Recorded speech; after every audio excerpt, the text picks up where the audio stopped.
मैक्रोटेक या लोधा डेवलपर्स क्या राय देंगे यहाँ पर? अवॉइड, लिस्टिंग गेन के लिए अवॉइड करें। वैसे कुछ अच्छी चीजें भी है कंपनी के बारे में और कुछ चीजें ऐसी है जिनकी वजह से मैं अवॉइड करने की भी राय दे रहा हूँ। पहले अच्छी बातों पर फोकस कर लेते हैं। ब्रांड बहुत स्ट्रॉन्ग है दीप। मुंबई के, महाराष्ट्र के रियल एस्टेट मार्केट में, हिंदुस्तान के रियल एस्टेट मार्केट में लोढ़ा का नाम है, बहुत ही स्ट्रॉन्ग ब्रांड है। एग्जीक्यूशन कैपेसिटीज बहुत जबरदस्त है। वर्ल्ड क्लास प्रॉपर्टीज इन्होंने मुंबई में बनाई है। ट्रैक रिकॉर्ड बहुत तगड़ा है प्रमोटर्स का रियल एस्टेट मार्केट में, और यंग प्रमोटर्स हैं। अभिषेक लोढ़ा 40-41 साल के हैं, नॉलेज जबरदस्त है, काम करके भी दिखा रहे हैं, तो वो एक अच्छा है। मुंबई में एक बहुत बड़ा प्लेयर है जो मुंबई की प्राइसेस को डिसाइड कर सकता है, रियल एस्टेट की प्राइसेस को मूव कर सकता है, तो उस लिहाज से एक मजबूत पकड़ वाला ब्रांड है, प्रमोटर है। तो ये अच्छी चीजें हैं मैक्रोटेक के नाम से, लोढ़ा के नाम से जिसको आप ज्यादा जानते हैं, बट ये अच्छी बात है। लेकिन फिर ऐसे में लिस्टिंग गेन्स के लिए अवॉइड करने की राय क्यों है? उसके 2-3 कारण। पहला, डेट काफी ज्यादा है इस कंपनी पर।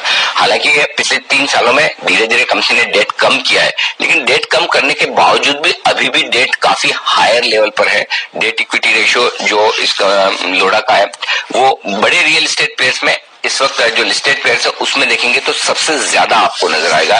तो वो थोड़ा सा डिस्कंफर्ट देता है, स्पेशली रियल एस्टेट सेक्टर में जहां डेट इक्विटी रेशियो हाई हो, वहां में थोड़ा सा अभी सावधान। 3.6 के आसपास डेट इक्विटी रेशियो है। आप देखिए डीएलएफ का 0.2 है, गोदरेज प्रॉपर्टी का 0.9 है, ओबेरॉय रियल्टी का 0.2 है। तो उस लिहाज से हालांकि 1500 करोड़ डेट रिपेमेंट में भी ये यूज करेंगे जो आईपीओ से पैसा आ रहा है, लेकिन थोड़ा और मैं कर्ज कम होते हुए देखना चाहता हूं, जिससे एक तो बैलेंस शीट मजबूत हो जाए और दूसरा फाइनेंस कॉस्ट, ब्याज की जो कॉस्ट है वो इनकी कम हो जाए, उसके बाद देखेंगे। दूसरा ये कि पिछले 2-3 सालों में न सिर्फ इनकी बल्कि लगभग सारे रियल एस्टेट प्लेयर्स की प्रॉब्लम है कि कोई खास ग्रोथ, प्रॉफिट और रेवेन्यू में दिखी नहीं है। और ये 9 महीने के तो जो आंकड़े दिए उसमें इन्हें नुकसान भी है, लॉस भी हुआ है। तो उस लिहाज से फाइनेंशियल्स में ग्रोथ भी कम है, मार्जिन भी धीमे धीमे कम होते हुए दिख रहे हैं, और उस लिहाज से वैल्यूएशन उतने आकर्षक नहीं है। अगर आप देखेंगे तो दूसरे लिस्टेड प्लेयर्स आपको लगभग उन वैल्यूएशंस पे मिल रहे हैं। प्राइस टू बुक वैल्यू 4.7 है। नो डाउट अगले 5 साल में एग्जीक्यूशन होगा, एनएवी जो आज है वो डबल हो जाएगी। तो 5 साल का व्यू अगर किसी का है तो सोचे 5 साल में जाहिर सी बात है कभी न कभी तो आराम से आपको लिस्टिंग प्राइस के नीचे स्टॉक मिलेगा, तब आप निवेश करने का सोच सकते हैं। तो वैल्यूएशंस उतने आकर्षक नहीं है जो आमतौर पर आपको चाहिए। लिस्टिंग पर मुझे 15 से 20%, 25% का अगर गेन आता हुआ नहीं दिखे, और आजकल तो लिस्टिंग में उल्टा जिनमें आप ज्यादा गेन की उम्मीद करते हैं वहां भी नहीं हो रहे, तो फिर ऐसे में कंफर्ट और जो वो कुशन है लिस्टिंग गेन के लिहाज से वो मिसिंग है।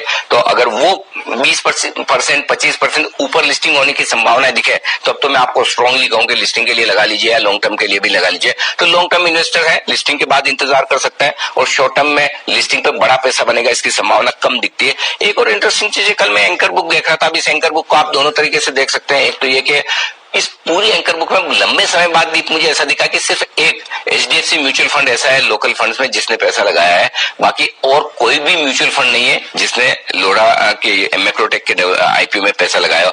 बाकी सारे एफआईज हैं। तो एक तरह से आप ये कह सकते हैं कि एफआईज ने ज्यादा लगाया है, ये अच्छी बात भी हो सकती है, लेकिन आमतौर पर एंकर बुक में मैं लोकल फंड्स को देखना पसंद करता हूं, और ये देखना चाहता हूं कि लोकल फंड्स का कितना कंफर्ट, कितना कॉन्फिडेंस है, वो मिसिंग है। एचडीएफसी म्यूचुअल फंड के अलावा किसी भी एंकर बुक में किसी भी लोकल फंड की एप्लीकेशन नहीं है। तो देखना ये कि क्यूआईबी कैटेगरी में कैसा रेस्पॉन्स मिलता है, वो इंटरेस्टिंग होगा। फिलहाल मेरी राय लिस्टिंग गेन के लिए अवॉइड करने की है, बहुत क्लियर कट।